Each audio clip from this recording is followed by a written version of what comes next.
একদিন সকালে রোদ ঝলমলে আকাশের নিচে ছোট্ট নিলয় আর তার বোন মিশু তাদের বাড়ির উঠোনে খেলছিল। হঠাৎ করেই তারা দেখতে পেল ঝোপের পাশে একটি ছোট্ট সাদা কুকুরছানা কাঁপছে। তার চোখ দুটো ছিল খুব মায়াবী। মিশু আদর করে বলল, ও তুমি কে? নিলয় খুশি হয়ে বলল, চলো ওর নাম দিই ওলফি।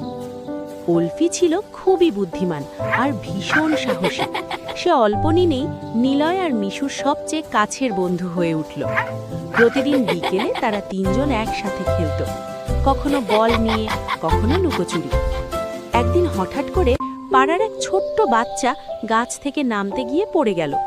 সবাই ভয় পেয়ে গেল, কিন্তু ওলফি এক মুহূর্ত দেরি না করে জোরে জোরে ঘেউ ঘেউ করতে লাগলো।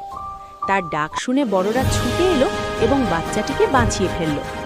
সেদিন সবাই বুঝতে পারল, ওলফি শুধু একটা কুকুর নয়, সে সত্যিকারের বন্ধু এবং রক্ষক। নিলয় আর মিশু ওলফিকে জড়িয়ে ধরে বলল, তুমি আমাদের জীবনের জাদু ওলফি। সেই দিন থেকে ওলফি হয়ে উঠল পুরো পাড়ার প্রিয় বন্ধু। আর নিলয় আর মিশু শিখল, ভালোবাসা আর সাহস থাকলে ছোটরাও বড় কাজ করতে পারে। শিক্ষা, সত্যিকারের বন্ধুত্ব আর ভালোবাসা